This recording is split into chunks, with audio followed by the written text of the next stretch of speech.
All right, let's get started. I'd like to welcome everyone to tonight's meeting, the April 5th Committee of the Whole meeting. A call to order. If we could do a roll call, please. Mrs. Scott. Here. Ms. Deeroff. Present. Mr. Hemingway. Here. Mrs. Hogan. Present. Ms. Nyman. Here. Mr. Panarello. Here. Mr. Updegrove. Here. Mr. Zawada. Here. Mr. Brophy. Here. All present. Could we please stand for the Pledge of Allegiance, a moment of silence?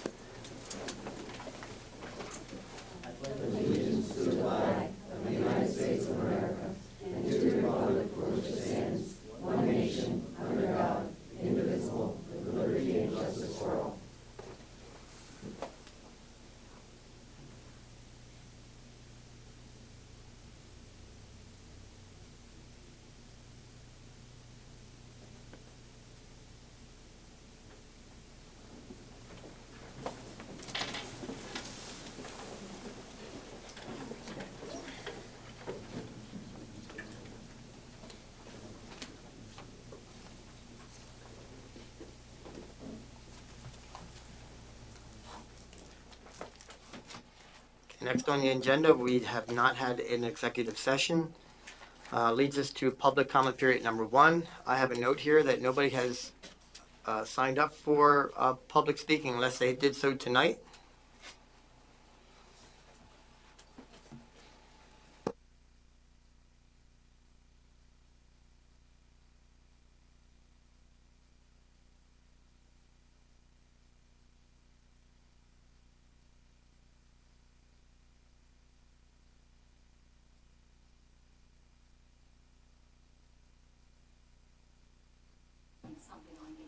Well, Ms. Furman, I do have this. I just received it, and I see that your name's on there, so thanks.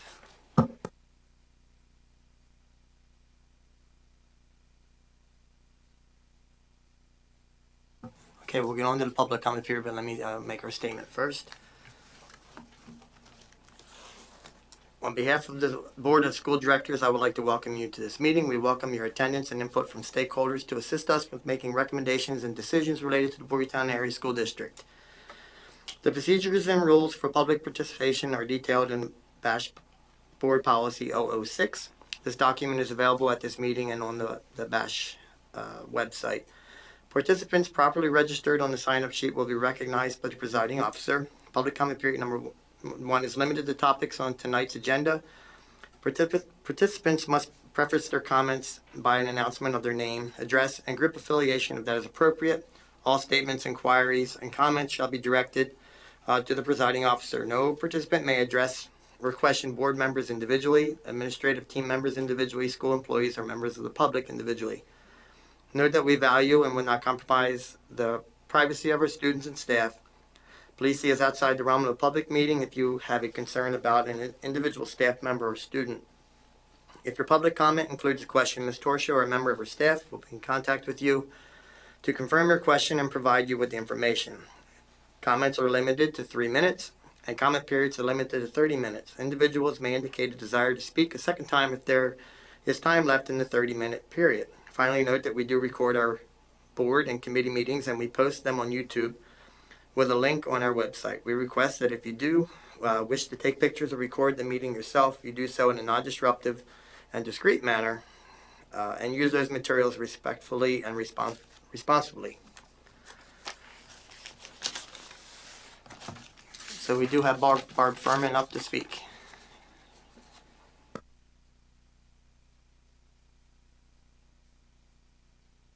Hello, Barb Furman. I live in Gilbertsville. And my comments were I meant them to be just general public comments, and then I realized that it's only supposed to be on what is on the agenda, and it just gives me pause that we have 2 meetings a month, and only one of the meetings can people speak on anything that they would like in public. And so I don't know if that's something that you can address as a board in the future, But I will say, with the Pine Forge update, that I would hope that we are being very careful and addressing just transparency and the information that the public needs to help us know what is best for the future, because it was a very contentious issue before, and we wouldn't want those kinds of things in the future. So I would hope that that is a process and an update that we will really think hard and just try to make a good decision for the whole district, for all of the children. Thank you. Okay, next we move to approval of the minutes. Deroff moves. Hogan seconds. Okay, first from Ms. Deeroff, second from Ms. Hogan. Any questions, comments, concerns? Could we go to a vote, please? Mrs. Scott, Yes. Ms. Duroff, Yes. Mr. Hemingway, Yes. Mrs. Hogan, Yes. Ms. Nyman, Yes. Mr. Panarello, Yes. Mr. Updegrove, Yes. Mr. Zawada, Yes. Mr. Brophy. Yes. Motion passes unanimously.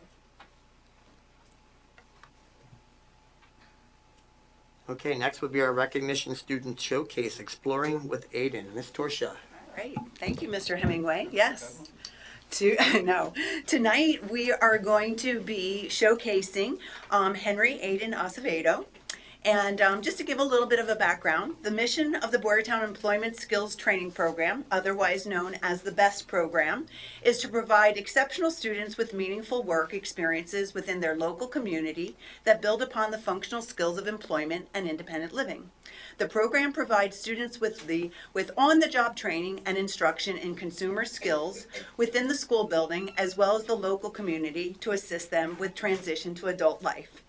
Since February, students who participate in the program have helped us with our annual census. Once a week, students, along with Mrs. Donna Long, meet with Mrs. Moyer, our communication specialist, to open all of the incoming forms. By the time the project ends, they will have helped to process in excess of 10,000 pieces of mail. During one of their work sessions, Mrs. Moyer met Henry Aiden Acevedo. As they worked, Mrs. Long and Aiden shared that Aiden hosts his own TV segment for Bash TV called Exploring with Aiden. Aiden works with two other senior telecom interns, Kyle Engler, I believe Kyle's here. No, Kyle, okay. The narrator of the program, and Luke Ambor. Luke is here. Hi, Luke. Who produces the program. The segment airs weekly at Bash, and rumor has it that everyone stops to hear what Aiden has to say. Each week, Aiden takes staff and students at Bash on a tour of a particular location at the high school. He has even had the opportunity to venture into the community to visit Rita's. We were excited to share that adventure as we celebrated World Down Syndrome Day. To say that Exploring with Aiden is a hit and that Aiden himself is becoming quite the celebrity around Bash would be an understatement. Tonight, I am proud to introduce you to Aiden with a little help from his friend, Mrs. Moyer.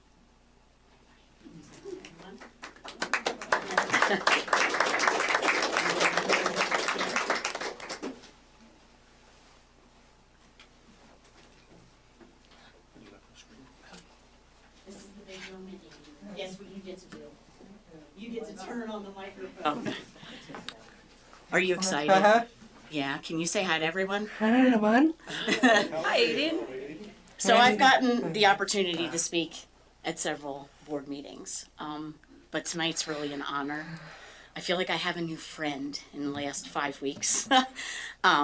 When Aiden was helping me open mail, you remember? We were opening mail, and they told me about Exploring with Aiden at the high school.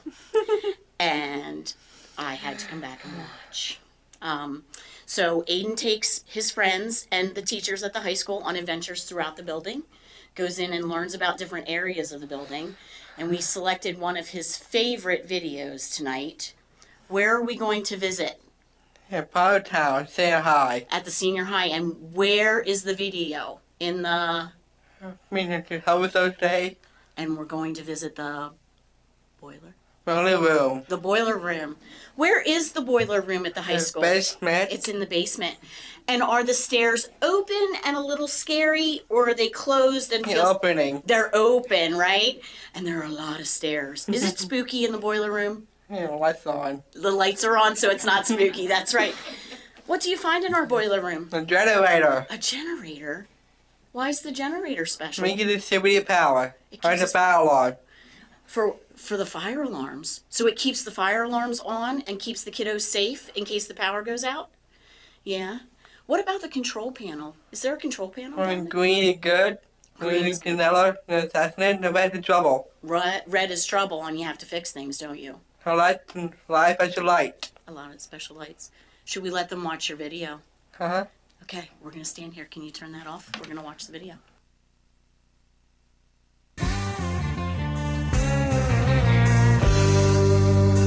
Explore with Aiden. G'day. Today, Aiden explores the boiler room.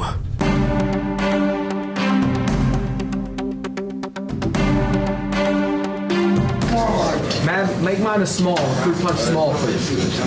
Gentlemen. Excuse me. Oh, I'm sorry, buddy. What are we doing here? Holy. Not on camera. They're with me a lot. In the room, dude? There he is. I'm out of the garage. Yeah. So you're in the basement. Yeah, that's where you want to go?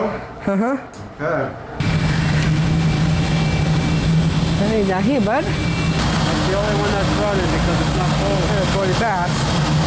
We're running. That's our boiler. Elevator. Yeah, here's where you check your oil. This comes out and you check it. And then our antifreeze is in here. That's a radiator. In here is all spare plumbing parts, old sinks, water fountains. Don't be touching. Yeah. Bring your knife into the wall. And then we have all our different color tiles for different parts of the building. So you have that color, white. There's a nice blue. Where's that color? Probably from one of the bathrooms. That big tank there, that's our water heater. Heater? That's a water heater. That heats the water. Whoa. When you wash your hands and get warm water, that's where that comes from. This is where our main water comes in, our water supply. See how? Yep, that turns it off. You have a gauge here that tells you how much you're using. So we keep an eye on. Checklist. Yeah, another checklist, and we chart how many gallons of water we use. Really good, dude. Yeah, thanks for exploring. That's right. I enjoyed it, did you? Thank you for exploring with Aiden. How you doing?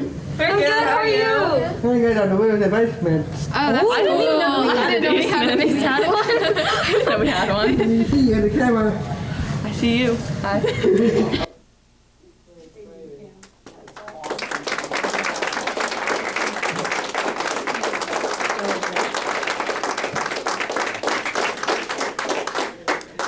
Well, go ahead, Mrs. Moyer. So throughout the rest of the year, we're going to feature episodes of Exploring with Aiden in Let's Talk Tuesdays. He's been all kinds of fun places. You've been to Readiness. Mm-hmm. Have you been to art class? Yeah, I don't know. With Mr. Darno, that's right. You've been to German class. Uh-huh. Have you filled a vending machine with Mr. Cherkasky? When in the cane is the soda. And The machine. who's this friend back here? Luke man. That's Luke Man. He's your producer, isn't he? You guys do amazing work. Very good silly boy. Yeah. I'm proud of you, buddy. You do great things. You know that? Uh-huh. You're a superstar. Everything left of his doors. Yeah. Thanks for teaching us all about the high school, okay? I think Mrs. Torsion might want to see you. Well, You wanna go? congratulations to Luke, Kyle, and Aiden on their remarkable work. Watch for future segments of Exploring with Aiden and Let's Talk Tuesdays. But Aiden, before you go, we have a special gift for you. Do you want to come up here? Can you go up to Mrs. Torsha? Do you want me to go with you? Turn it off.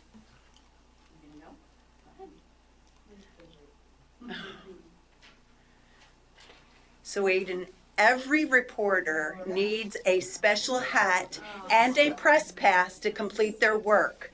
So this is your hat with your press pass so that you can just say you're with the press and get around. Congratulations, buddy.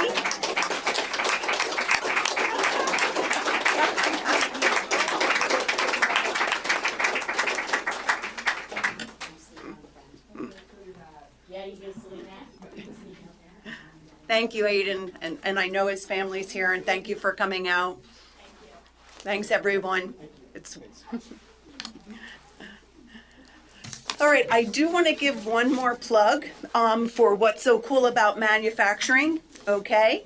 So at our last board meeting, I spoke to all of you about what's so cool about manufacturing, and the annual What's So Cool About Manufacturing video contests that excite our students to explore cool manufacturing careers and produce profiles of companies throughout Pennsylvania. Judges in each regional contest bestow a variety of awards, and each contest features an online vote for its Viewer's Choice Award. Students of both Middle School East and Middle School West are once again competing in this year's program. Tonight, I'm pleased to share their videos with all of you. Voting does start tomorrow, so we're going to give you a sneak preview of both videos. So first, we're going to have Middle School East entry featuring Arkema. I've got your six, a phrase that's typically used in the military, but its use as a term can also describe many other situations. Arkema Incorporated its connection with the term runs deep in many of the employees' work ethics and priorities. The company's philosophy is built off the base of teamwork and safety, ensuring that the employees remain safe and cooperative, even when dealing with potentially dangerous chemicals. Hi, I'm Nicholas Lesaganitz. I am the HES Manager, Health, Environment, and Safety Manager here at the Arkema Birdsboro plant.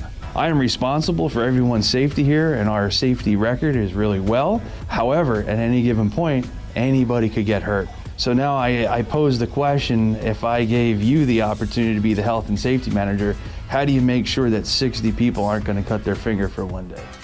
Well, I think safety is critical in all aspects of life, your home life and work life. So we are very safety conscious as a culture, not just each person. We preach it daily, we talk about it every morning. Along with keeping a safe eye on someone, the idea of watching someone six can also apply to community work, and most importantly, keeping a standard on lowering emissions on the environment. Arkema is also the only producer of a nylon polymer that is very useful in things like aeronautics, catheters, and fuel lines, which also demonstrates their importance to the manufacturing industry of polymer resins, and they watch the six of this beneficial industry. I have 48 years with the company total. Lots happened since I started. I ended up coming here because it was a brand new company at the time. And when I started, I found that I actually loved the job, and I've been here ever since.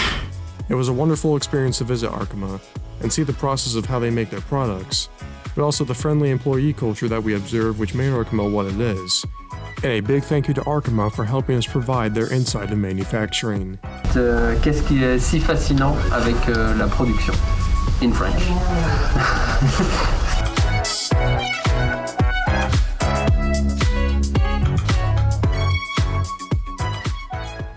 And next up, we have Middle School West featuring Mitsubishi Chemicals. Rhyme bought the science boss. Rhyme bought the science boss. Rhyme bought the science boss.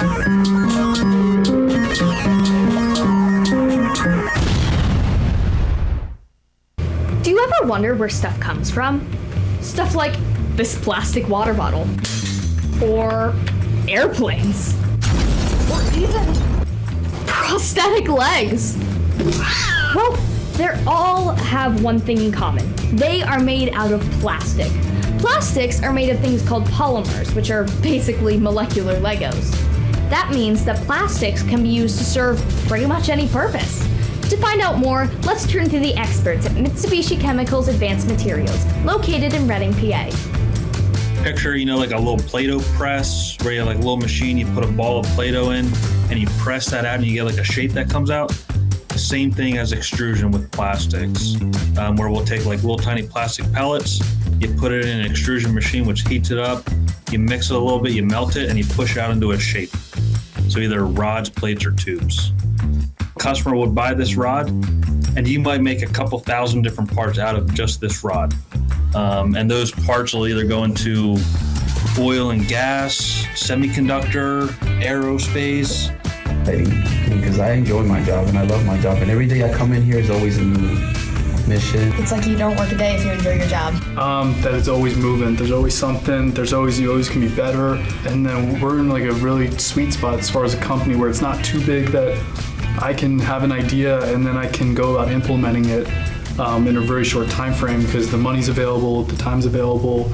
So we're very close to the engineering and like the people part of it. That's the part that I like, is that there's a lot of like you can convert ideas into physical realities very quickly. I think I would tell myself, don't be afraid of failing. And don't do something just because don't not do something because you're afraid of failing. Just take the risk, take the failure and learn from it, because that's a lot better than missing out on something because you were afraid of it. Wow, this place sure is cool. Well, thanks for watching. And remember, it's always fantastic with plastic. So just a reminder that voting for all of the clubs begins at 12 o'clock a.m. Tomorrow, April 6th, and ends at 11:59 on Friday, April 8th. And viewers can vote as often as they'd like by visiting whatsocool.org. And we wish both our teams good luck. So that's Middle School East and Middle School West. And I believe I'm probably up next with our Pine Forge update. All right.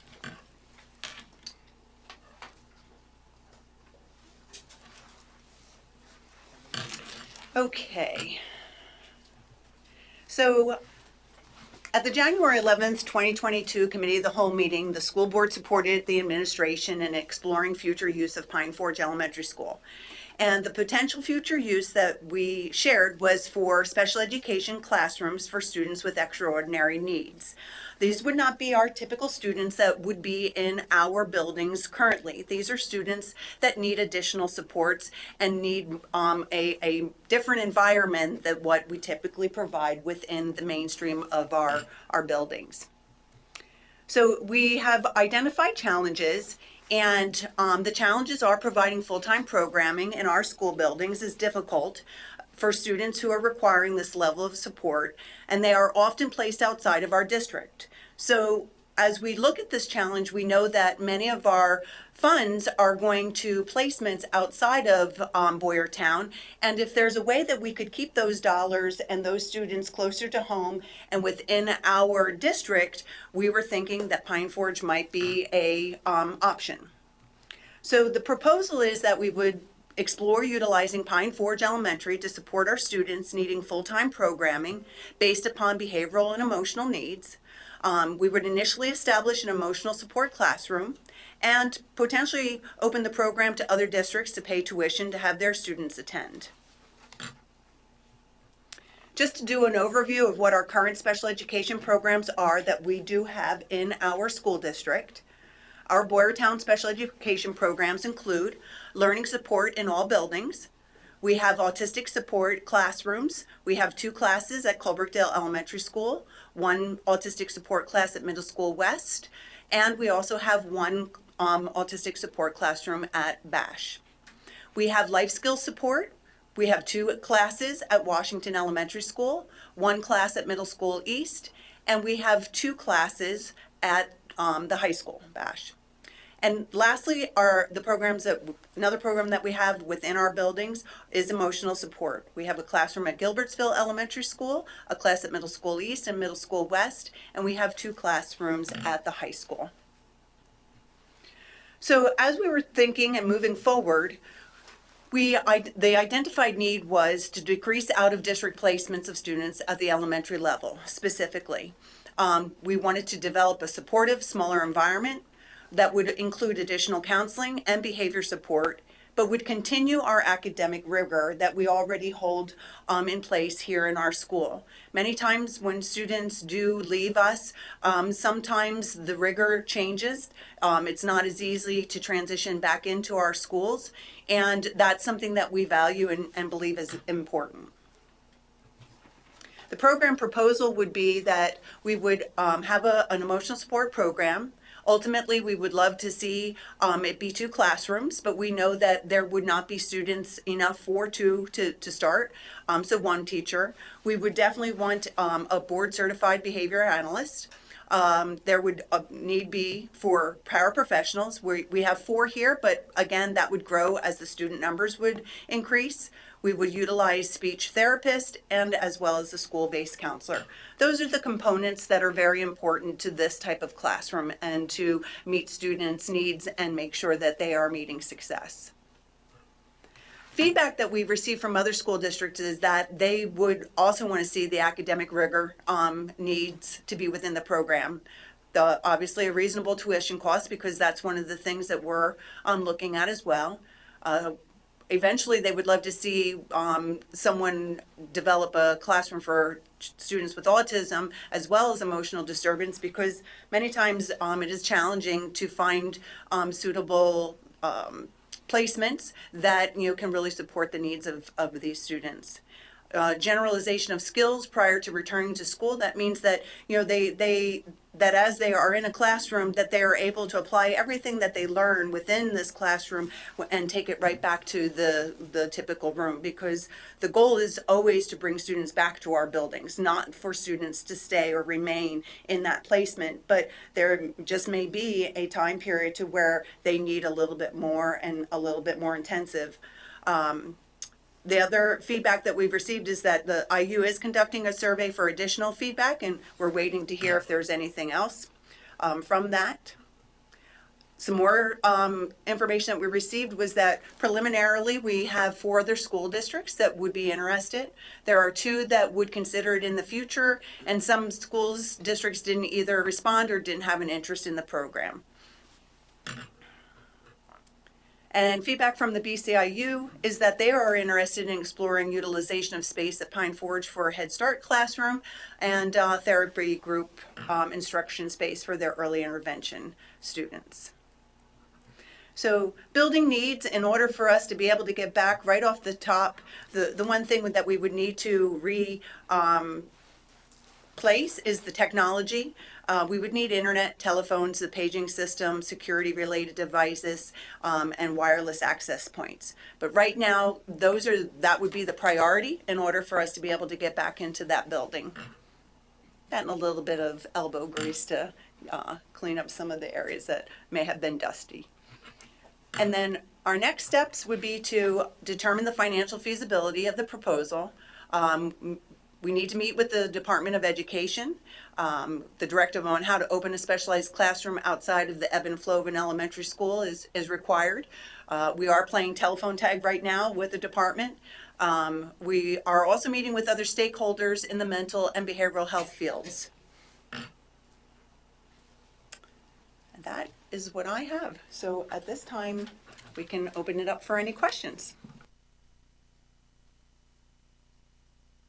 So as we look to the financial feasibility of the program, we are really studying what does the building need from a safety and also from a technology perspective. We are not taking this decision lightly. We are very anxious to better serve our students. However, we wouldn't do that at the risk of their safety or any other concerns. So this is preliminary information. We are every day delving deeper and deeper into the proposal to determine if it would be a feasible project. I know there's a lot of background to Pine Forge. We are not taking this decision very lightly, and we're looking at all alternatives and all options. Will there be any required zoning or other modifications from the local municipality because the building hasn't been used for a while? No, we had had those conversations and we were told no.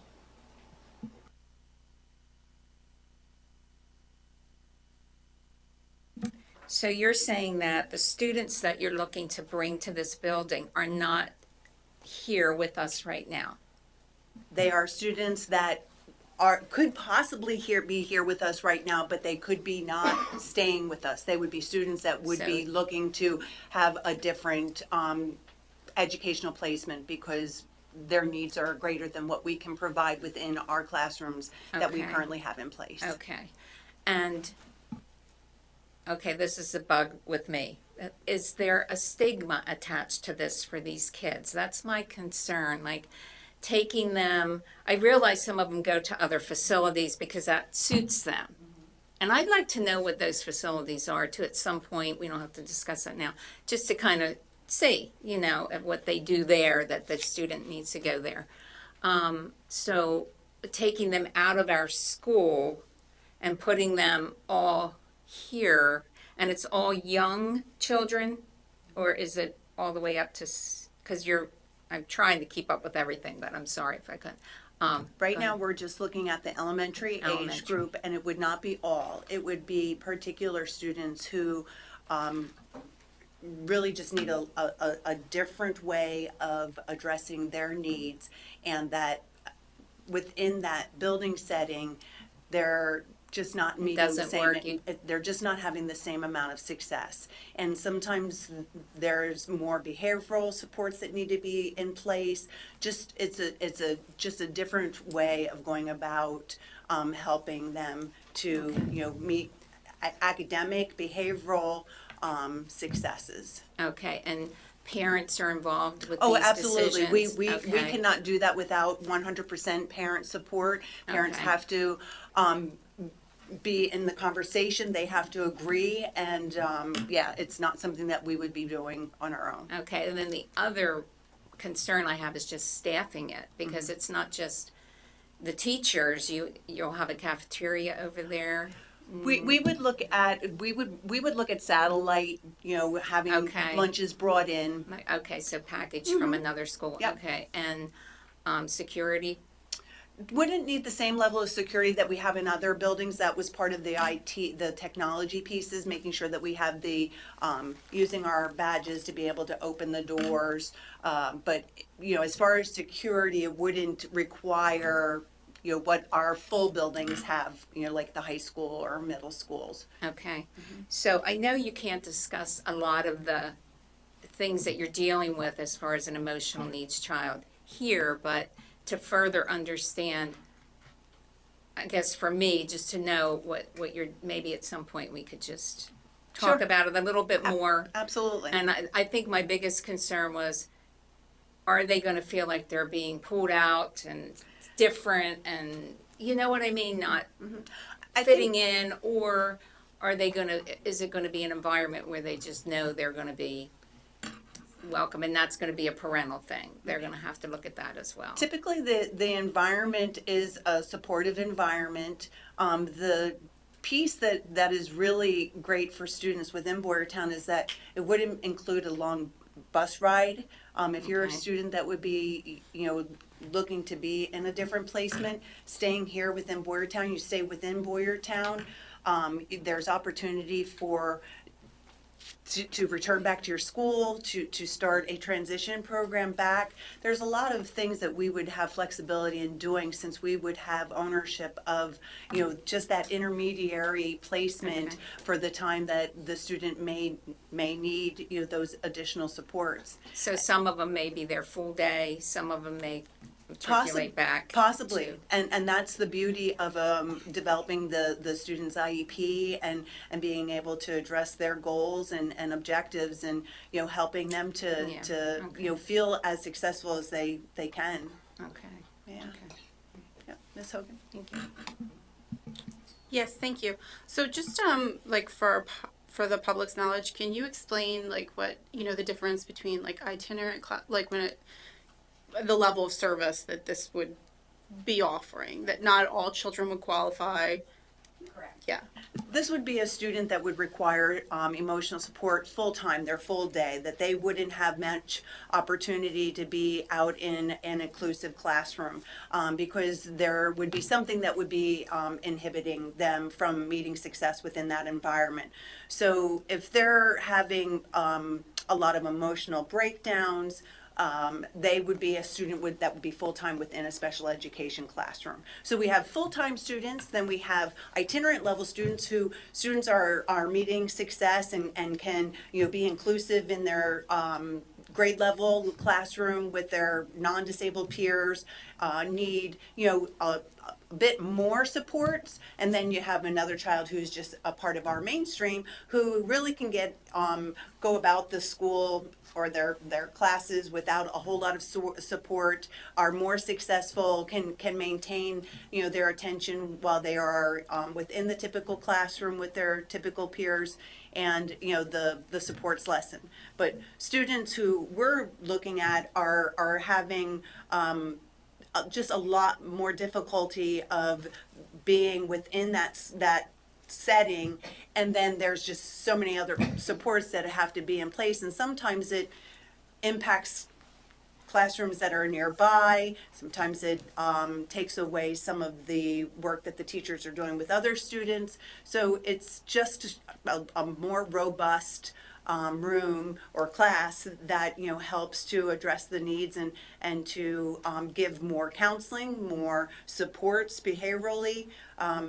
It just really changes the way that student's IEP is helping to guide them. Thank you. And then just for clarification, so students who spend most of their days in a typical classroom would not be eligible for this program. They would still receive their services at the school that they're assigned to. That is correct. Right. Yes. And then I know sometimes there are some half-time programs where kids can go, especially for mental health purposes, where they go out for half days and then they do half of their school day. Would we be looking at that or not at this time? Not right Not at right this now. time. Okay, thank you. I appreciate it.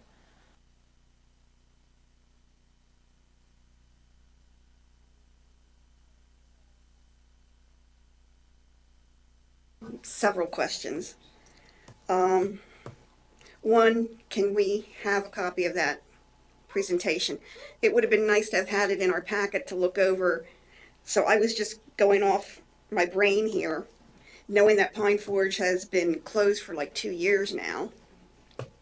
But you're saying we're grandfathered in, so we wouldn't have to do ramps or special needs bathrooms or any of that.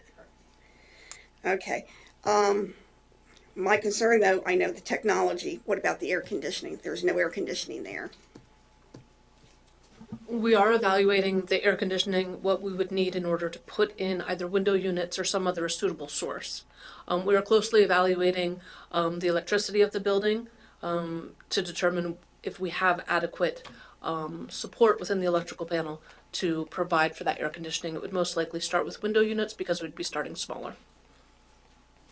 Okay, that was one of the questions. The roof. I know we had some roof issues out there, and we were looking at having that fixed. How much of that has been fixed or not fixed, or to what degree has it been? I know we have made some improvements over there, but I don't know the extent of that offhand. We can get back to you on that. That would be a big one, because according to how long that's going to be holding, we're looking at another roof for out there. And I which would understand be- that there's not any leaking that is taking place. Right now, there's not been any information that's come back to us that that roof hasn't supported the weather that has been dealt on us this past spring, winter, and fall. But when we're physically using it, we might find something that somebody's not seeing now. Because I'm sure there's not anybody out there every day going through the whole building. They do building checks quite frequently. But I don't think it would be the same as somebody being in that building saying, oh, I see a leak at that window, or I see something wet up there. So we don't have anybody like that now. So that would be another concern. So according to what I'm hearing, you're saying it would be a full-time student out there. Okay, it would be interesting to see the schools that we're sending them to now and what their requirements are, or what they offer, I guess. Like, we're going to be doing this for our students. What are we going to offer them compared to what they're being offered at these other individual schools? And if I'm correct, just remembering back from what we've been doing in our different things. When we move a student, it's because a parent wants them to go to these certain schools, correct? Typically, students who are recommended for an outside placement, there are meetings, and it's because we've exhausted the supports that we can do as a typical, public school setting. So it is a process. It's not just us, saying this is what's going on. It's obviously including the IEP team, and the parent is, a part of that meeting. And then through the paperwork that we do, we change the placement and assign them to that placement. Okay, so just say I'm a parent of one of those students, and I say I want my child going to this school, even though we have something now here. I don't have to take here, I can take the other. It would be a discussion, definitely, and I'm not sure that if we had that opportunity to offer, that parents wouldn't want to stay within the Boyertown school, opposed to taking a longer bus ride, and just knowing that they're in their neighborhood school. That's really the desired place to be. Yeah. But I'm just saying, it could be a parent's choice that they want to continue a school over Boyertown. It definitely would be a discussion, absolutely. Okay. Mhm. Okay, that was one of them. I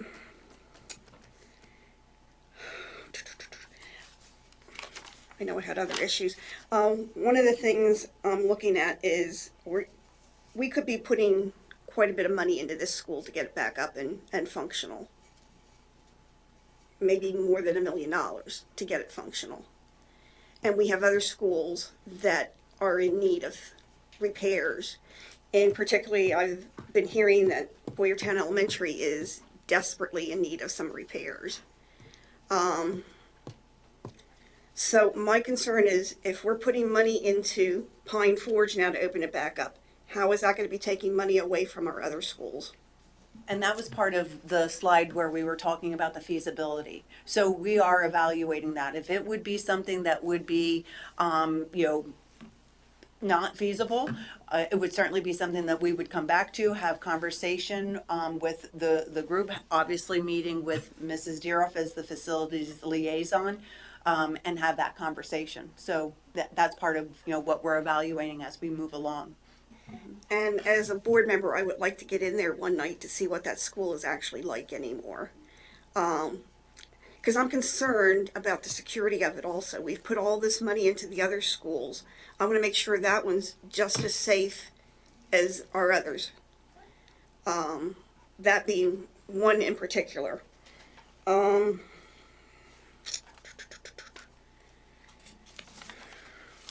can go on. I think Mr. Updegrove had his hand up. I apologize. Okay.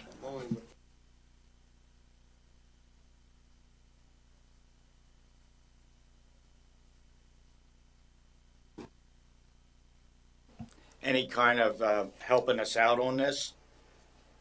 What they were saying is that they were interested in potentially leasing some space, renting some space, but they weren't committing to anything else that would have to do with the building at this time.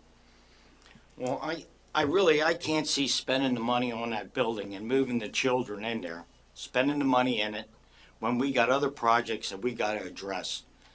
I said before, and I'm standing on that, I'd like to sell the building, because I don't think we're going to go through. The horse died a long time ago, and if we're going to keep chasing that thing, try and get it back up, I just don't see where we're going to take our taxpayers' money and put it in the building, and that's a shot in the dark if it would ever go.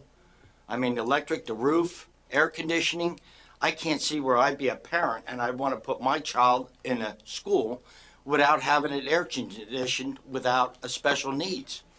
It doesn't make sense to me. I'd rather see the thing up for sale. Yeah, my question being that this is, if we do go to the process as far as personnel, do we currently have enough personnel just before we'd have to go out and hire additional people with the overflow and bring current from other schools to this school, or will we have to go out and get new contracts and have that expense and the possibility that if it doesn't work out, we sign these people to a 3-year contract or something like that? It would have to be additional personnel. It wouldn't be current personnel because we don't want to remove our classrooms that are already here supporting students. It would be in addition to.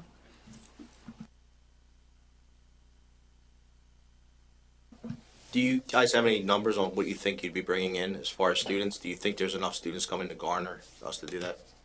There's potential for it. Like I said, there were about 4 school districts that were very interested because this is a need, and many of the students that or places that we do utilize for this layer of school, we're all competing for slots. There's only a few that are in the local area. Most of their students are taking pretty lengthy bus rides to the Montgomery County area. So it would be something that has a lot of potential for sure. Obviously, we would need to have commitment beforehand because it would be part of that feasibility and that budget that we would be looking to put together. Mr. Zwada. Do we know what it cost us to send a student to another school so we have a rough idea what we'd be charging? It varies. It can vary anywhere from, say, 40. I'm looking to Mrs. Bartman. I'm sorry, she's our special ed director, and she's seeing the tuition costs more often. But so I was saying, if we go with the emotional support classroom, 25 to 55, 60, depending on, yep, and depending on what the school is. That we're paying out now. That we are paying out right now. Yes. Yep. Yes, back again. I'm concerned because we're having staffing issues now. We're not fully staffed now. We're having issues covering the classes we have. So this would be outside of the realm we have. So we're looking at probably a principal to staff that building. No? What about special guidance counselors, special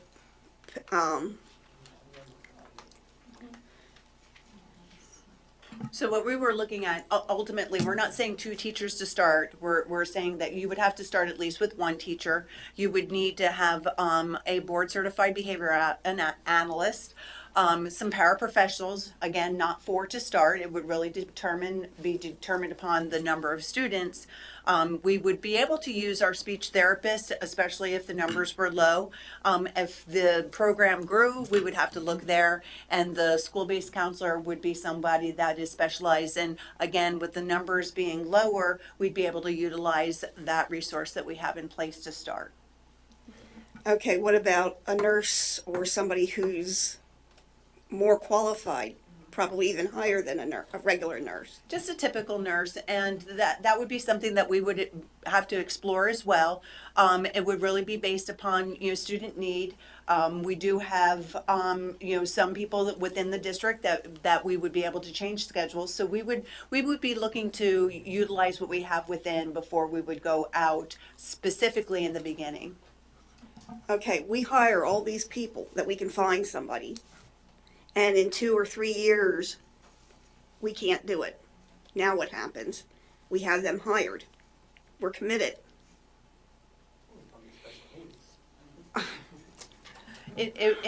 It would be a situation that we would look at our personnel and our staffing, and if we had retirements or resignations, certainly we could absorb them. But if we would find that this was not useful or it wasn't feasible, then we would have to just go through the typical process of letting people go and just saying that the program's ending. That would be something that our HR department would work with us on, because our paraprofessionals, have been difficult to fill for sure. I'm sure that many of the folks could fall back in, especially under special education umbrella. But this would also be something that potentially would be supported by other school districts. So potentially they could be looking, for someone as well if it wasn't successful or meeting, the needs. But other schools could say they're not. Just say I'm school A, and I'm saying I had my child going to school B, and I pulled them and brought them here. they might not agree with the service that they're getting here, and they might think going back to school B would be better. So there's no guarantee they're going to stay with us. Typically, when students with special needs are placed in a placement, it's very rare that they don't stay unless the program is recommending that they have met the needs of their IEP and that they are ready to return back. So we don't see a lot of that, especially with the students that we place out. Again, it's atypical for a student not to meet some success and hopes that they don't need even greater needs than what they are being provided. But we don't see a lot of that happening. And then another question, maybe for our solicitor, what's the legal part of us bringing a student in from another school? Well, for those of us who have been here for a while, we did many, many years ago run the equivalent of what we affectionately called the Boyertown mini IU here, where we did take in a lot of students and charge them for that purpose. This is more of an entrepreneurial model than it would be a traditional governmental operational model for the district. And when you address an entrepreneurial model, there is risk attendant with that. That means you might not have the students that you anticipate when you open the program, and you run the risk that you may have to engage in the furloughing of staff if the model doesn't work for some reason. What we would have to address as part of the process is that when we enroll a student from another school district, we would probably have the equivalent of an enrollment agreement. We would have to get an understanding of whether we'd be charging above our tuition rate under the circumstances. That may be a question that we want to address with the Department of Education. If we could charge in excess of the state established tuition rate for services that are typically attended for a school district. And if we can, that would be memorialized then in a service agreement that we would have with our individual school districts. I do agree with the superintendent that you don't see generally the type of migration and movement in programming for this population because of both legal requirements and school districts searching for placements that work for individualized students. So it's usually if the placement doesn't work for the student, that's more of the driving factor than what would normally be the case. But these are all issues that can, in my opinion, be worked out on a legal basis, assuming that the school board is willing to go into this venture. So you have to make the threshold understanding of whether or not you want to engage in this entrepreneurial model, or if you take a Mr. Updegrove approach that you don't want to really invest in the building itself due to the concerns of its facility integrity and the like. So you have to address those issues and make the quote-unquote business decision. And if you are willing to make the business decision and move forward in this vein, I will work with the administration to make this legally work and protect the interests of the district. But ultimately, the decision as to whether or not to move forward with this, it's really your business decision. And sometimes I say you make a business decision, but this truly is a business decision. Okay, what is also our liability for a student outside of our school coming here? Just say somebody from Perk Valley coming here and something would happen here. Do we have a greater liability then?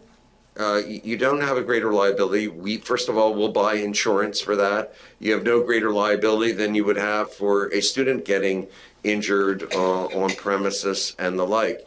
And actually, as a service provider, we have less liability than the LEA, which would be the district sending it. So using your example, if it's the Perkiomen Valley School District and they decide to send a student here for services, the LEA maintains responsibility for the special education needs of the student and the like. If we're not fulfilling our contract with Perkiomen Valley, they may have a cause of action against us, but that's what happens when you provide a service. But in terms of somebody getting hurt and, if somebody, God forbid, would get abused here or whatever under the circumstances, our insurance would cover, plus the protections of what is known as the Political Subdivision Tort Claims Act, which limits the liability of people who work for the school district. So if we were, let's say, we were going to open up a business, and we'll call it the Nyman Sultanic service business for students, and we did this in the scope of the private sector, we would have more liability risk than the school district under the circumstances because of the fact that we're government, and government has protection. And under Pennsylvania law, you can only sue government when the government allows you to sue government. So it's an interesting scenario. So we've got more protections. So I get back to the issue, and you're asking good questions in terms of assessing liability.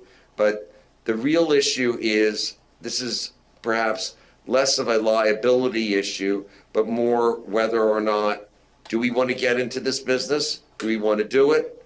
Do we face the risks on the facility and upgrading it? Those are the kinds of, I think, ultimate questions that you need to have as a school board. And after all is said and done, the administration can give you some answers to the question and the like, but you need to say, is this something that we want to do as a school board under the circumstances with a facility that we have? And that's why my job is easier. I don't have to make that decision. And at this time, we're just bringing the update of information that we've collected since our last meeting, so that everyone knew that we were, continuing to work on it, continuing to explore, and waiting and trying to get some additional answers to our questions. So, but thank you for your questions, Ms. Hogan. Thank you. So I know that we've seen just generally across the nation a pretty large uptick in mental health crises among this age group. And I know pediatric crisis centers really just don't even have enough beds. It's really hard to find one.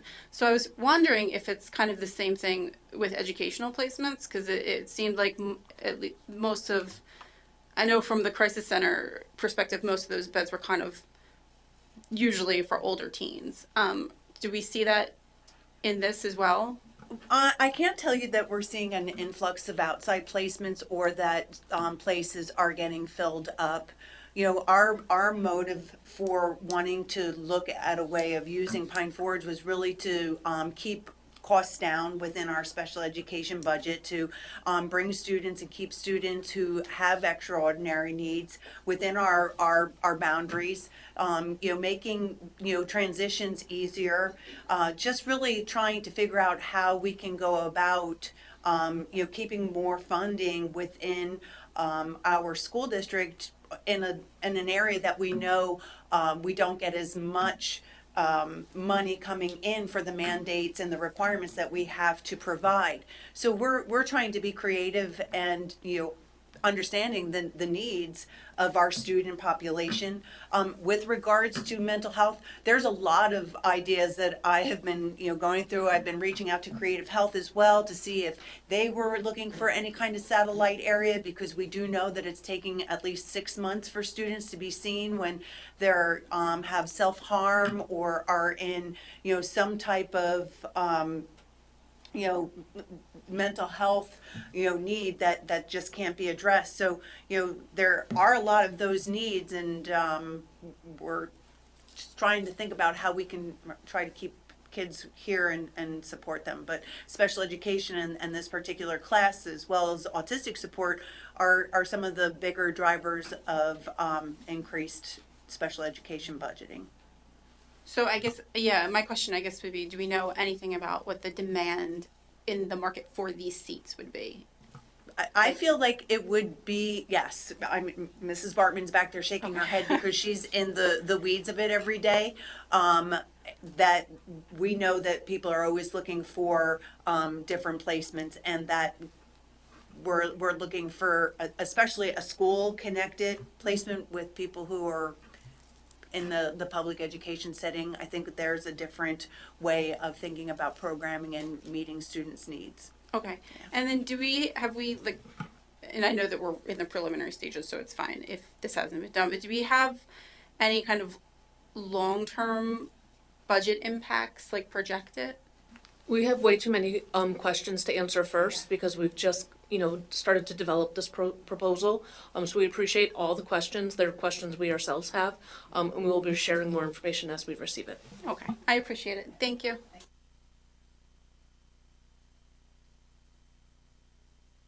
Next, and his team to do their presentation.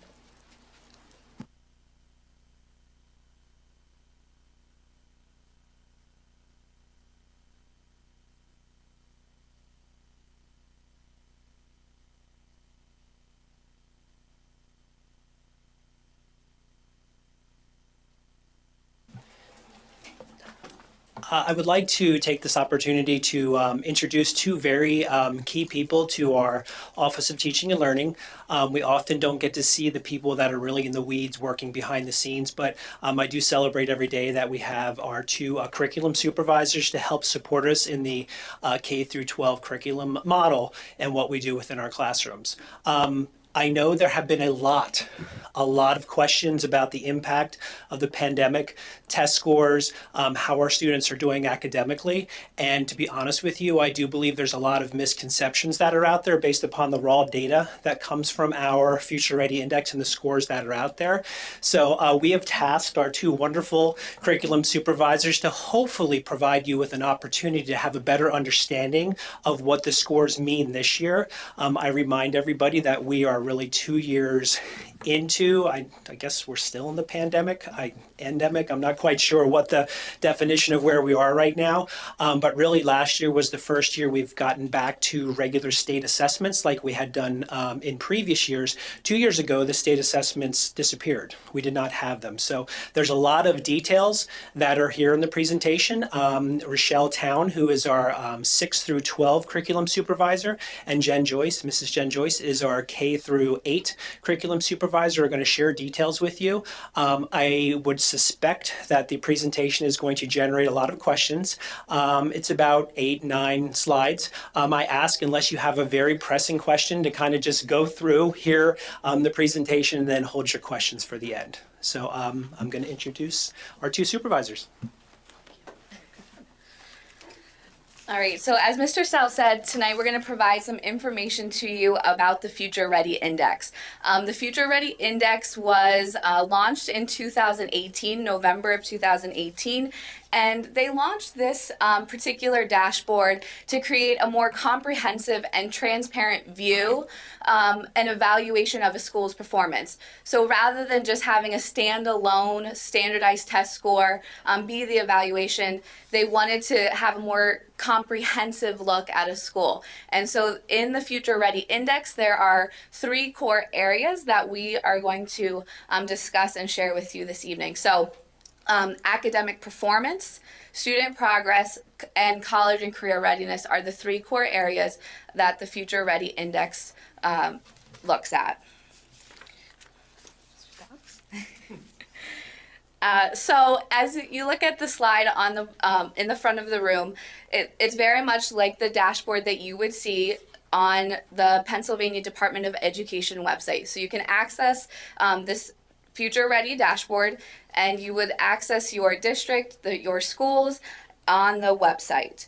And once you search for a district or a school, you will be able to view the school's data in those 3 core areas. The one thing that we want to point out on this slide are the dates. So when you access the dashboard, you will notice there are dates with each of these little graphics that you see up front. What's really important to note is that the academic performance data is from last spring, so from the 21-22 school year. Or no, I'm moving us ahead. The 2021 school year. Please also notice that the growth data is from 2018, 2019. So it is older. And the reason that is older data is because during the 1920 school year, there were no state assessments, as Mr. Stout stated. In addition, the attendance data is always a 1-year delay. Even without a pandemic, that is the way the Future Ready Index is. It always has attendance data at a 1-year lag. So it's important, just as you're reviewing the dashboard, that you remember that there are different years that the data is representing. So as Mrs. Town mentioned, there are 3 key areas that the data is kind of presented through on the dashboard.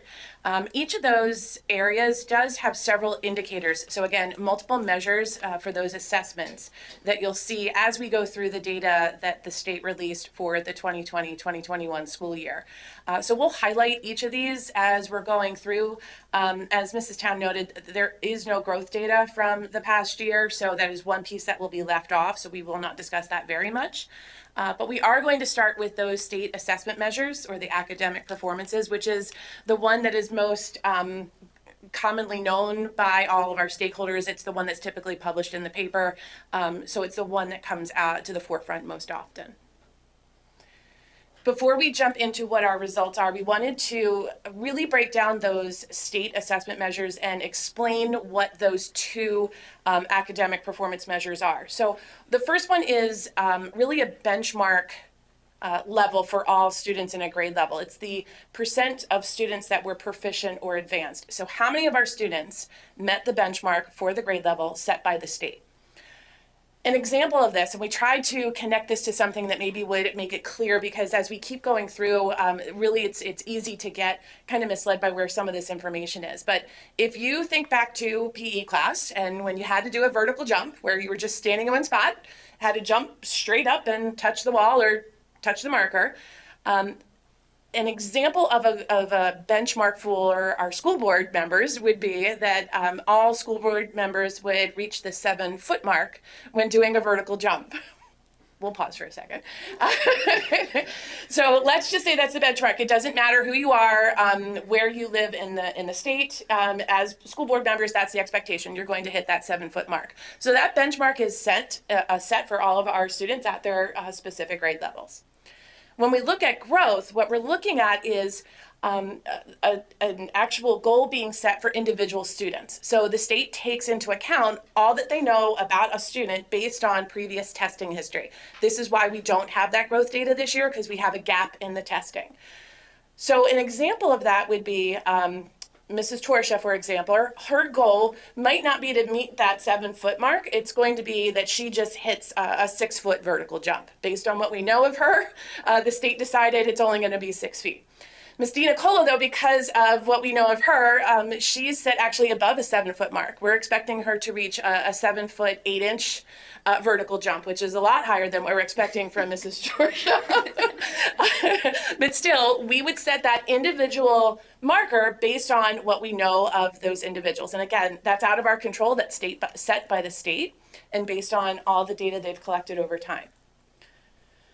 If we continue with that thinking a little bit, it's important to note that when the state does report out this information on the Future Ready Index, there can be a difference in what you see between that benchmark data that everyone's trying to be the marker everyone's held to, and the individual growth data. So for example, if we look at Mrs. Torsha, she does the jump, and instead of hitting the 7-foot mark, she reaches 6 foot 4 inches. It's considered basic because she did not hit the benchmark. She was below what the expectation was for all school board members. Mrs. Dina Cola did her jump, and she reached the 7-foot 6-inch mark, which is above that benchmark we set. So she's well above 7 feet. She's scoring advanced for what she was able to do. However, if you look at the growth data, it can be a little different. So Mrs. Torsha's personal goal, or her individual goal, was to reach 6 feet. Since she actually went above that, she's considered advanced in growth. She made more than a year's worth of growth in that jump. She's demonstrating that she's gone further than we expected. Mrs. Dina Kohler, remember, we set her at 7 foot 8 inches. She didn't quite reach that. So actually her growth data is showing she didn't quite grow a full year the way we had expected. So her growth is actually considered basic. And here you can see when you have them side by side, that benchmark data, just jumping to the 7 foot level, can look different than growth data. So it's important to keep that in mind when you're comparing those, and when you're actually looking at the Future Ready Index, it is possible to have a high benchmark and a low growth data point. So, as you can see on the slide, with the release of the current Future Ready Index, the Pennsylvania Department of Education also released some guidance around how we should view and understand the data. And in that guidance, they really cautioned districts and those viewing the data to avoid comparisons, comparing to past data or comparing district to district data or even within schools. And the reason that they provided this caution is because there were so many variables during the 2020-21 school year as a result of the pandemic. Though there were some constants, if you see on the board, grade level standards and expectations remained the same throughout the pandemic, throughout the 2020-2021 school year. State assessments remained the same. So regardless of the pandemic, the number of questions on the test remained the same. There weren't any modifications to the state assessments in spring of 2021. However, while that all remained the same, the window of the assessment window was lengthened. So in a typical year, 2 to 4 weeks is a typical assessment window for PSSAs and for Keystones. During the pandemic last spring, school districts could give the test between the month of April all the way to October, this past October. So some districts chose to give it the past spring like we did. Other districts may have given the assessments during the summer and brought students in or asked students to come in to take the state assessments. And some districts in the state of Pennsylvania may have tested this past fall. So that variable, of course, impacts the data and not being able to compare data from district to district. Also, you have to remember that student participation rates varied last year for multiple reasons. Students chose not to participate in the statewide assessments. And so from district to district and even within districts, student participation varied. In addition, there were certainly pandemic-related factors. The delivery of instruction, how instruction was given, and the student engagement with learning varied from district to district and again, even from student to student. One factor specific to Boyertown, we chose to do online testing for the first year, for the first time. And so that may have also impacted student performance. So again, as you're looking at the data, as you view the data, it's really important to remember that all of these variables have an impact on all of the districts in the state of Pennsylvania. So we're going to focus a little bit on that state or the testing participation. It's important to note that the state average was at about 70%. So that is a significant drop from what it typically is. We normally have something in the high 90s when it comes to percentage rates. So there was a drop overall in students participating across the state, also within our own district. Before we do get too far with showing you our charts on the data, we want to point out a few things and how we pulled this apart and put it back together for you. When you go onto the Future Ready Index, you actually look building by building, and they will give you the individual building, and it's an average of the grade levels. So if you looked at Boyertown Elementary, you would see an average of the 3rd through 5th grade results for ELA, math, and science. If you went to middle school, it would be the average of 6 through 8, and so on. When we're looking at the state average, so the number the state is using is actually an average from 3 through 12.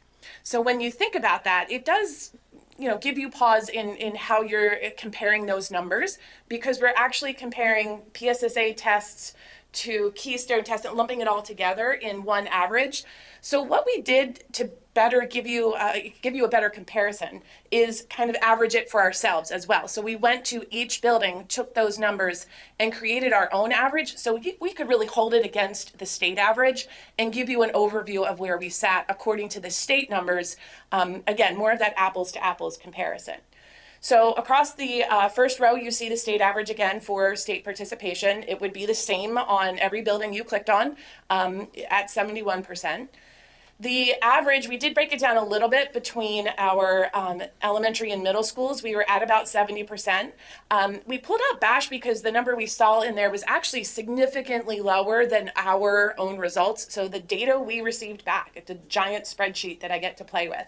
The data that came back to us did not reflect the same percentage there. So we are asking some questions about that. We see our number at about 84% for participation at Bash. We did give you the range though, because that 70% came from somewhere, and our buildings go anywhere from a 59% participation up to an 86% for our elementary and middle schools. And Bash held really in that 80% range for all of the testing areas. We really want to show what that means. If you think of a 30% lower participation in assessments. So here's back to our scenario. We have Mrs. Torsha up there listed as basic, and we have a representation of a school board up there in scenario A and B. A and B are identical, by the way. We will let you self-identify as either being advanced, proficient, basic, or below basic when it comes to meeting the 7-foot mark in a vertical jump. So if we talk about 30%, we remove Mrs. Torsha and some of the test takers from scenario A. Mr. Stout, if you would click. And when you see that data, that's one representation of the test takers that were in the room during testing, okay? If we take out Mrs. DiNicola, though, and some of the other higher scores that are there, now we have a different scenario. So 70% can look very, very different depending on who was in the room during the testing. What you won't see on the Future Ready Index is any kind of breakdown or indication of who was in the room during testing. So that participation piece alone really gives us pause in making any comparisons and generalizations when it comes to this assessment data. So this is our first then look at what we saw when we put our averages together and examined the academic performance. So this is the benchmark. How many of our students met the benchmark set in each of those grade levels? The state average for ELA, again, grades 3 through 12, was 55%. So in our English Language Arts assessment, that's where the state fell. You can see our average in grades 3 through 12 was a 51.5%, slightly below what the state average was. Again, that range did go anywhere from a 42% to a 60%. Math, you can see the state range average, was a 37%. We exceeded that a little bit with an average of 43%. And again, it did go anywhere from 30 to 74% roughly. So quite a spread there when you look at all of our buildings. Science, again, we exceeded that a little bit. The state average was at about 64%. We averaged about 75%. Again, our range did go anywhere from 52% up to 90%. So while we're able to kind of make that comparison because we did put everyone together and look at it, it still doesn't give us any clear indication of where each individual one was, and we have a wide range when it comes to what those results were. The other indicator, because we don't have growth data, something else the state does look at is purely just how many were advanced. So it's the Miss DiNicola scenario. How many students exceeded that proficient range? And what the state then does is really just skim off the top all the students that scored in the advanced range and reports those out. So from grades 3 through 12 in English Language Arts, the average across the state was about 14%, and we were a little bit shy of that at 10%. We did have a range from 5 to just about the state average at 14%. Math, again, the state average was at about 13%. Our average in 3 through 12 was 11.6 advanced students. Again, with a wide range, anywhere from 4.5 to 35%. That's a wide range when you're looking at 9 buildings. Science, state average was 28%. We exceeded that a little bit at 31%. Our range was a little tighter there, anyone from 21 to 47% across our buildings. Okay, so in addition to the academic performance, the Future Ready Index also tracks student progress, and one of those indicators is regular attendance. And as you can see on the slide, the state average for attendance during the 1920 school year, remember this is a lagging data point, so it's from the 1920 school year. The statewide average was 85.8%. Our average was 92.9% for regular attendance. And again, the range, so this is from all of our buildings, range from 88.3% to 97% of regular attendance. And you'll remember the 1920 school year was the year, that we were shut down in March. So just a reminder of what year we're looking at. That data, just a quick note, should not have been impacted though, because what the state is looking at is students that have been in school for 90 days. 90% of the time. So we were in school for at least 90 days before we had a shutdown. So that should be a fairly accurate reporting of that number. On the board, you will also see the college and career measure. So this is the third core area of the Future Ready Index. The first column is the college and career readiness score indicator. And this is where 5th, 8th, and 11th graders need to demonstrate that they are college and career ready, and they do that by submitting 6 artifacts each of those years. And this is the percentage of students who demonstrated that they were proficient by submitting those artifacts. So statewide average is 86.2%, and the RBASD average was 97.4%. The graduation rate is looking at a 4-year cohort for seniors. That's all right. For seniors, and the graduation rate for BASD was 93.9% and statewide 87.4%. The industry-based learning indicator looks at students who in the senior year who participate in and are proficient or advanced in an industry-based assessment like a NOCTI, or they receive an industry-based certification. And so in Boyertown, that's 18.3% who participate in that, and statewide is 26.8%. The industry-based advanced score are the percentage of seniors who earn advanced on a NOCTI.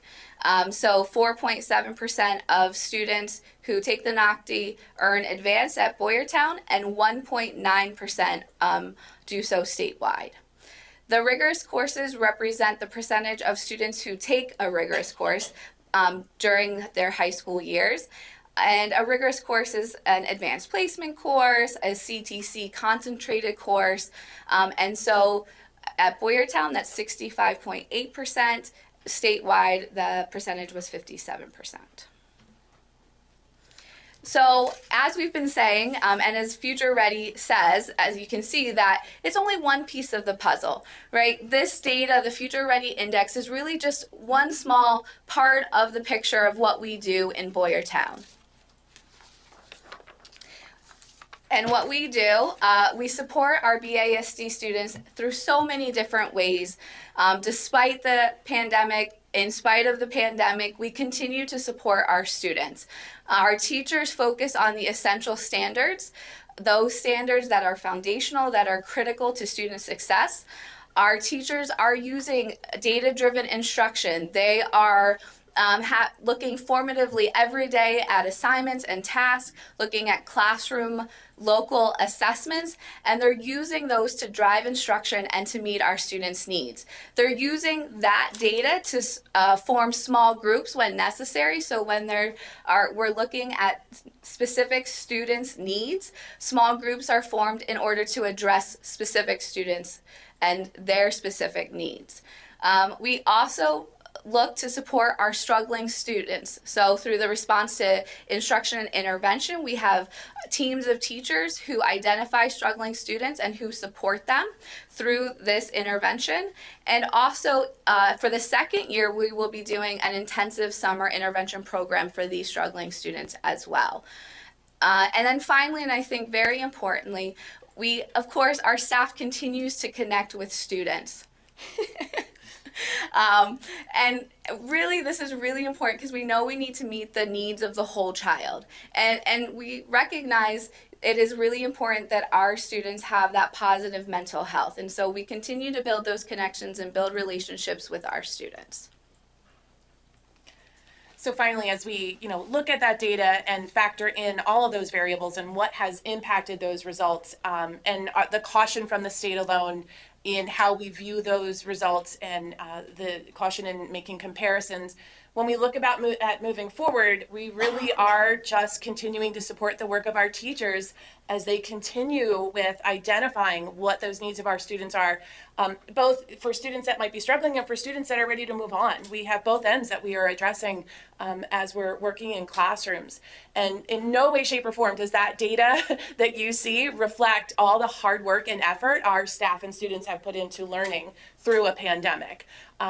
We will also continue to monitor that Future Ready Index. There, in a good year, there's information in there. So I mean, in spite of a pandemic, there's good information on there, and we do watch it, especially what's happening with our subgroups. So we'll continue to do that, but we'd like to see more participants in the testing and have some of those variables not at play when it comes to some of those results before we are able to make some generalizations about what we see and what we can do moving forward. And again, just using caution when we're drawing conclusions and making comparisons. So we don't make the wrong assumption based on some data that, while I see some value in it, it does give me some pause before I make those conclusions. Okay.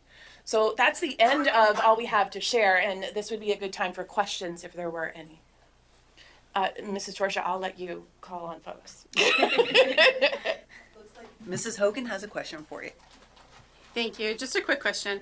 When you guys were talking about industry-based learning, would that be like what the BCTC offers? Is that? Yeah. Okay. So that is really looking at our CTC students, the programming there, and most of them will ultimately take a NOCTI, that industry-based standards test. Okay. So it looks like, if I'm understanding the data correctly, it looks like we have a higher percentage of students who take that type of training than statewide. So if you take a look, 18.3% of our students who are seniors have participated in CTC type course, right, or CTC program. Okay. While the state is 26.8%. Okay, so I think I reversed them. Mm-hmm. So then it's 4. What is that number for? 4.7% is the number of students who earn advanced when they take the NOCTI. I did. The industry-based learning is really about the participation. The advanced score is about the performance. Okay, so these scores show that actually our program is very successful. Yeah, thank you. I appreciate it.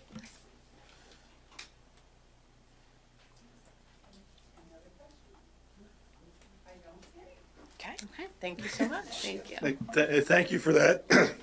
I know when you see numbers come out like that, and especially when they're of that magnitude, it jumps out at you and you say, oh my God, what's wrong? So, and I'm sure that happened a lot of places, not just the board members. I'm sure anybody that looked in from the outside had the same thoughts, and that was one of my biggest concerns.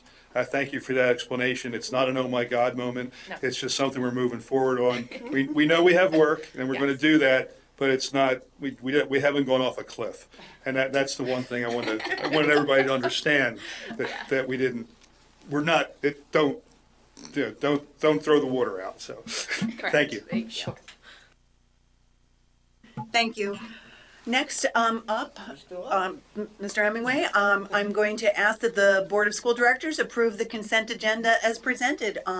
Tonight we have our second reading for policies 004, 1371, 150, 800.1, and 916, as well as accepting a donation from the Gilbertsville Giant Feeding School Kids program.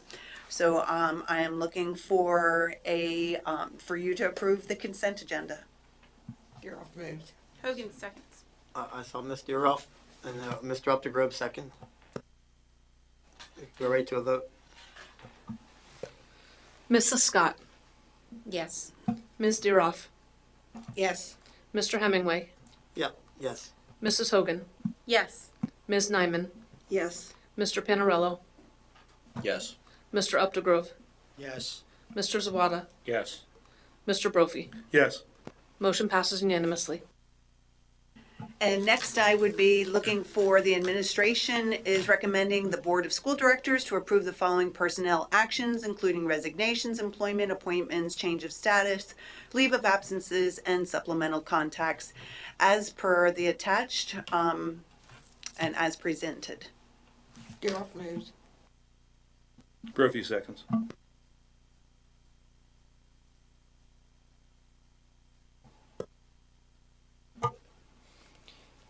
Go to a vote. Mrs. Scott, Yes. Ms. Deeroff, Yes.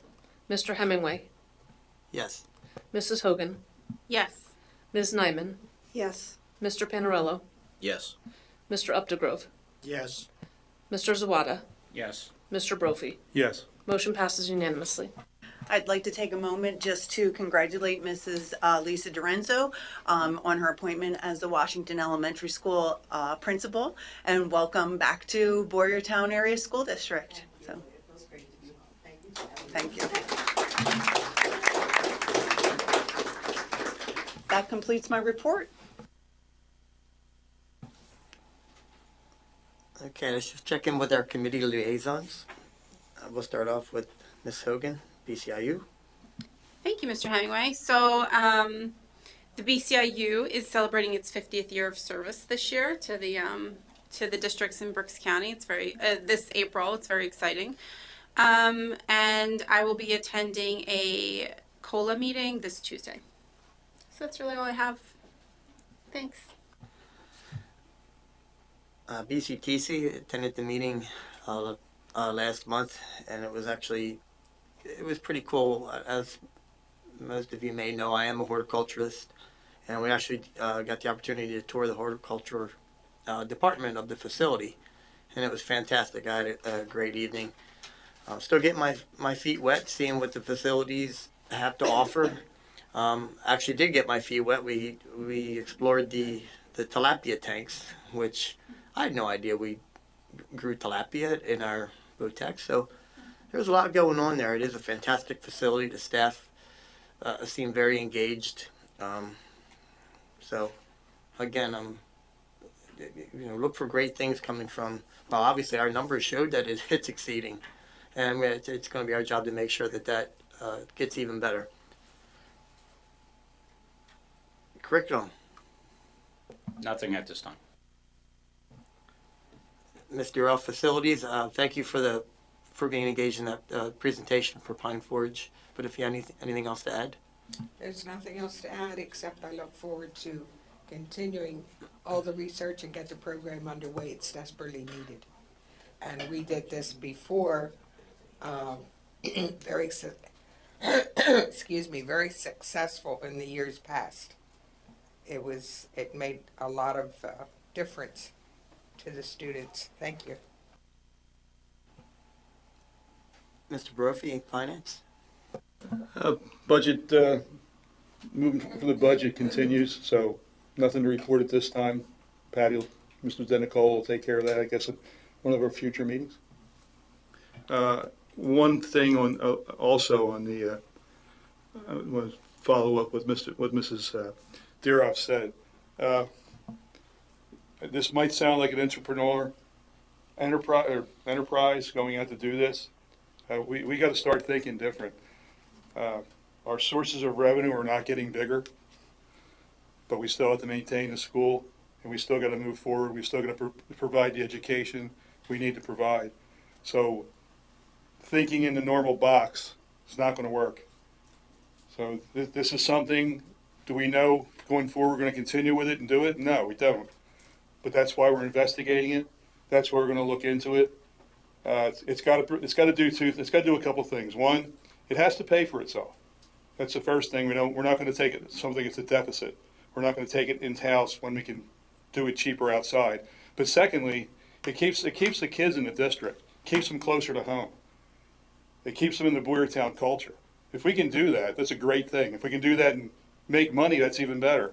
But we have to, I believe we have to move forward and do things like this. We have to look for other opportunities like this. So, I mean, from a finance side, it's money. From a student side, it's staying home. So that's all. It's one thing I forgot. Everybody's concerned about air conditioned. School got to be air conditioned, and I agree. But there was money put aside for Pine Forge to get their schools air conditioned. I don't know whatever happened to the money, but it was allocated, same as it was for every other school. And the other schools did get the air conditioned. Pine Forge did not. But there was money. You can check back through the minutes. There was money allocated for that. Same way with the roof. That was reported, I think, for the last 4 years in a row that it needed some work done on it. It never happened. Pine Forge was kind of like a stepchild out there. They always got what was left over. Thank you. Okay, and back to me again on policy. We of course voted the second readings. And as always, we're monitoring, updating policy, and I'm sure we'll have some more coming your way. Let's move on to board comments. I guess, yeah, Mr. Updegrove. Yeah, getting back to the Pine Forge School, that was allocated, like you said, Mrs. Deeroff, but at the same time, it wasn't financially feasible to keep that school open with a couple hundred kids in there. That's why we originally closed the school. We were going after the ratepayers out there for more money to keep that school going, and it didn't justify itself.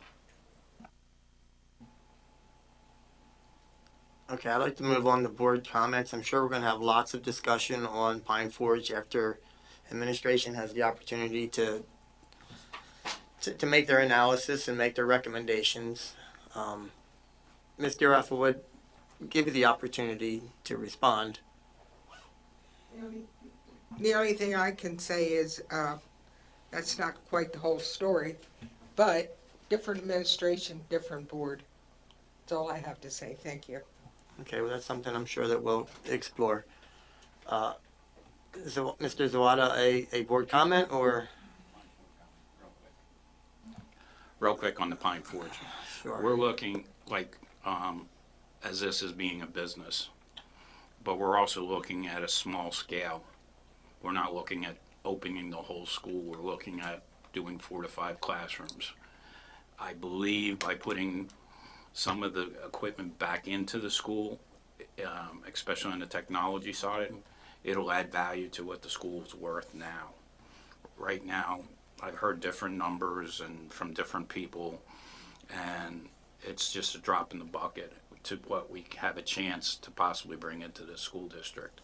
So I think even if when we do take the shot, it's not going to be a huge expenditure, but it'll give us a good ability to see what we can do for the school district without a lot of financial leaving us in a big deficit. Okay, I'm just going to work our way around the room for board comment. Ms. Nyman? Okay, one thing. Welcome back to Mrs. Dorenzo. Missed you. You were great. Hopefully you will continue on. Second, I have a question for Mrs. Torsha. Under the ESSER funds, are we using any of that money to do COVID testing? No, we are not. We are not, and not ever planning to do any COVID testing under using that. It is not money that has been budgeted in that way. When we put out what we were going to be spending that money on, it had to go onto the website to receive feedback. That was not anything that we wanted, and we have not allocated any funding. The ESSER fund is going to continue to support instruction. That is about it, and there's lots of funds that are needed for that. So Okay, thank you, because I've did a little research on that and I'm not happy about it. We have not spent any money on testing whatsoever here. Okay, that's fantastic, and I hope we never do from what I've heard. I think that's it. I can't think right now.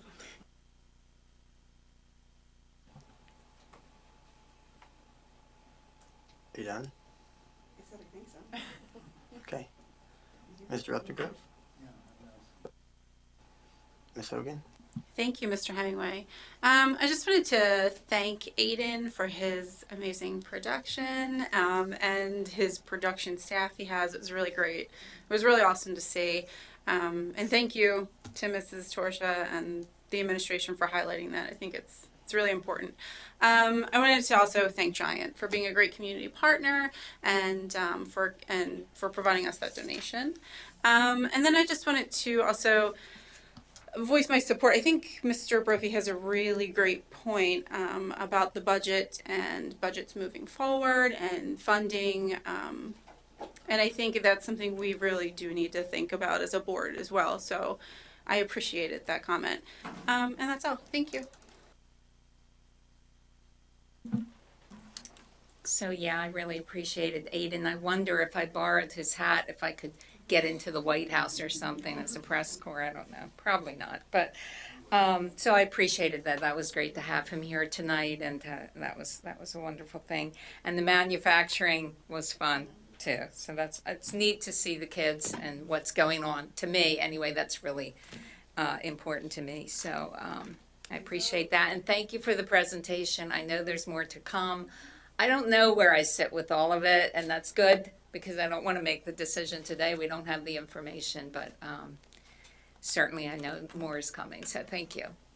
And the ladies that presented the test scores, that was good, thank you. Everybody thanked everybody. I'll have nobody left to thank.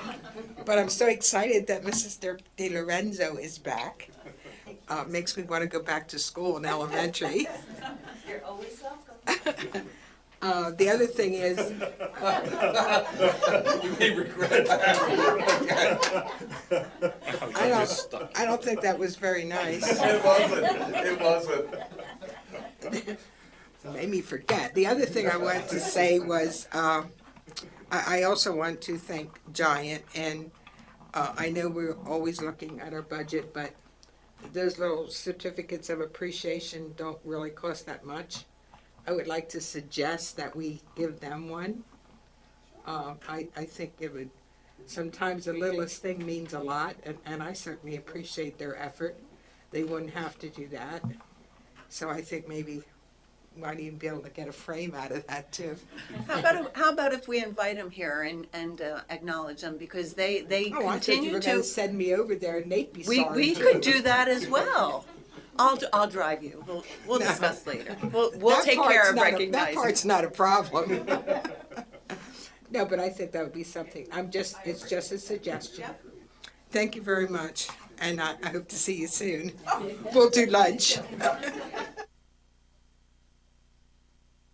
Yeah, it was, when we did the school tours, we met Aiden, and he definitely is a very special individual, and the people that are working with him make him even more special, so thank you.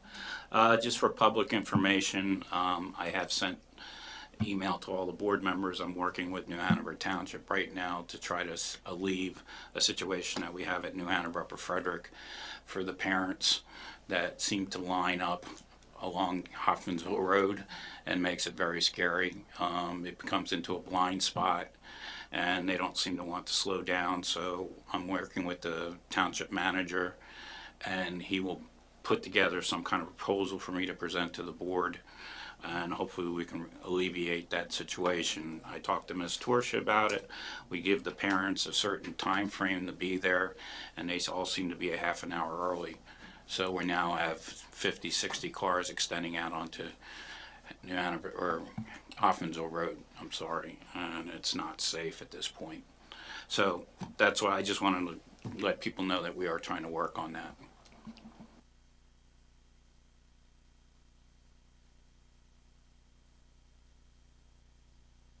No, nothing.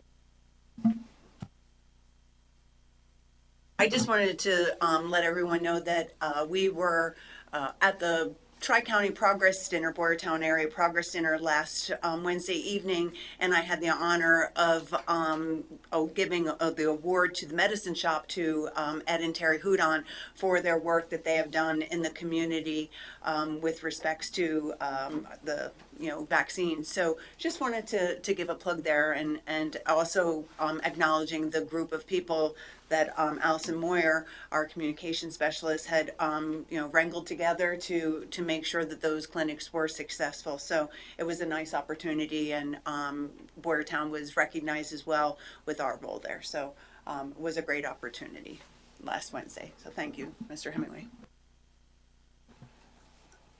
You had another comment? You can have my spot. This is how many years for Giant that they've done this for us. I know they did it last year, I think it was, and I'm not sure how many years it goes back. I'm not sure either, but every time, what the money is that every time that you go to Giant and you make a payment and they ask if you would like to round up, every time people round up, the donation that's being made is what we receive. And this year's check was yes, over $8,000. So it's wonderful. It goes towards our food service. It makes sure that we're able to feed students who might not, have monies, or just to be able to put things back into that program. Yeah, it might be interesting to look back and see how long they've been doing that, because that's a great help to us. We're very, I mean, and every penny counts. I do want to add that every time that we had a need, especially in providing hand sanitizer and other PPE, they were always the first to answer our call of need and have donated a lot of things over the past 2 years to us. So they are a great partner to have here. But it would be interesting to see how many.